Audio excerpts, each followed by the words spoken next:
Hi guys, आज मैं दिखाने जा रहा हूँ आपको आप साधारण गाड़ी में कैसे ला सकते हैं KTM ड्यूक की साउंड। चलिए आप बनाना सीखते हैं हम। देखिए गाइस, आपको बनाने के लिए इन सामान की ज़रूरत पड़ेगी और ये बनने के बाद कुछ ऐसा दिखेगा। देख तो देखते हैं आप ये कैसा बनता है। तो गाइस, सबसे पहले आपको ऐसे काटना होगा, इसे करके।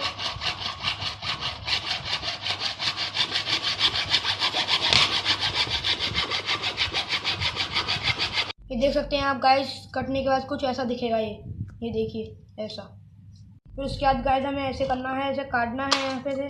तो थोड़ा सा गैप दे के यहाँ से काटना है, ऐसे यूँ करके, फिर यूँ करके काटना है। ऐसे ही पूरी बोतल का इसका शेप कर देना है। देखिए गाइस, कटने के बाद कुछ ऐसा दिखेगा ये। अब देखिए, आपको इसको एक काटना है, एक छोड़ देना है।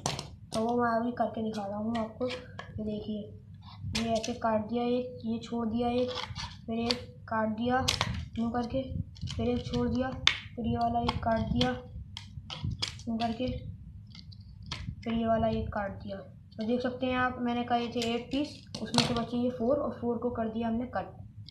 देखिए भाई, ये इसकी 4 बचे हैं सिर्फ। और आपकी जो इसका कैप है, इसकी कैप कुछ ऐसा कर देना है आपको बीच में से काटने के बाद।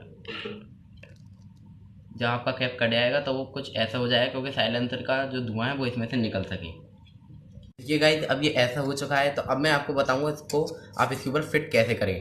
तो देखिए, इसके फोर हैंड्स बन गए हैं। तो सबसे फर्स्ट वाला हैंड थोड़ा डाउन रहेगा, सेकंड भी डाउन रहेगा, थर्ड भी डाउन रहेगा। फोर्थ वाला जो हैंड है इसे आप थोड़ा सा अप कर देंगे जो करके, क्योंकि हमने इस बोतल में अभी छेद नहीं कराया, आप छेद कर दिएगा।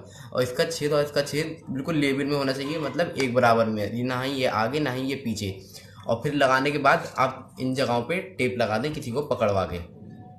तो देखिए, हमने इसमें दिखाया था आपको, और ये लगने के बाद कुछ ऐसा दिखेगा। हमने इस बोतल की कैप में भी छेद कर रखा है, और ये देखिए दोनों लेवल में है, एक बराबर में। ये पीछे से उठा हुआ है, आगे से डाउन है। तो अगर ये आपको अच्छा लगा हो तो प्लीज़ इस चैनल को सब्सक्राइब और लाइक करें, क्योंकि हम ऐसी वीडियो आपको और दिखा सकें और आपकी गाड़ी को थोड़ा हाइब्रिड सा बना सकें। ये देखिए गाइस, ये रही कैन जो हमने मेक करा था अभी थोड़ी देर पहले। फिर आप उसको लेके यूँ करके लगाइए और बिल्कुल इसके छेद के बिल्कुल सामने करिएगा। ये एक्टिवा इसमें एकदम फिक्स आएगी। अगर आपके पास एक्टिवा हो तो एकदम क्लियर होगा इसमें साउंड। ठीक है।